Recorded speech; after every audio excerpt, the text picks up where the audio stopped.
Charles Ludwig Dodson was born on 27 January 1832. Being most known as Lewis Carroll, he was an English author, poet, mathematician, photographer, and Anglican deacon. During his time as an author, he wrote Alice's Adventures in Wonderland, one of the most sold books of history. The book was inspired in Alicia Little, a little girl Lewis was friend when he was 9 years old and she was 11. Lewis inspired many books he wrote about her. Their friendly relation was intense and some people say he was in love with her, but mysteriously the relationship ended abruptly, which caused some theories about his intentions. Lewis lived a mysterious life and people didn't know much about his private life, and he didn't tell anything about it either.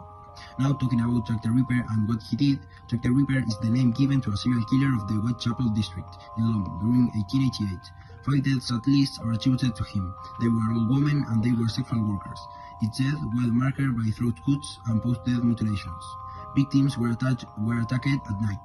Their throats slit before suffering abdominal mutilations. The removal of internal organs in at least 3 of the victims has led to a speculation about possible anatomical and physical knowledge on the part of the killer. Subject of speculation that he could have been Jack the Ripper, the infamous serial killer who terrorized London in 1888. This theory was popularized by author Richard Wallace in 1996 through his book Jack the Ripper, Light-Hearted Friend. Wallace argued that Carroll, whose real name was Charles Ludwig Dodson, and his friend Thomas Wayne could have been involved in the murders.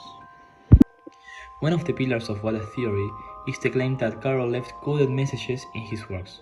According to Wallace, by rearranging the letters of certain passages in Alice in Wonderland and other texts, you can find phrases that seem to allude to crimes. For example, it is said that you can form sentences like, "If I find a street whore, you know what will happen. They will cut off his head."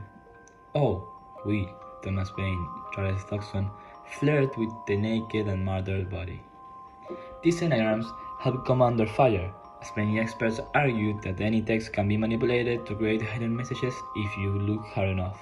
However, for proponents of this theory, these alleged messages are indicative of a connection between Carroll and the murders.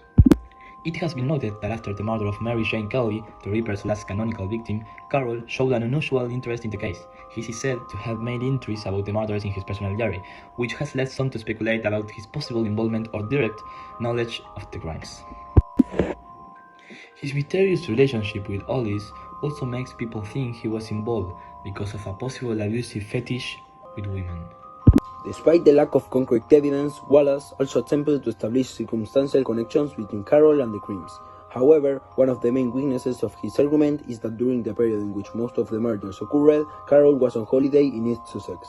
This means that he was not present in London during the critical moments of the murders.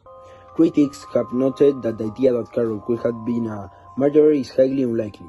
His life was marked by a deep fascination with childhood and a dedication to education and children's literature. There is no evidence in his biography to suggest violent tendencies or criminal behavior. Furthermore, his lifestyle and personality were very opposite to the image of the serial killer.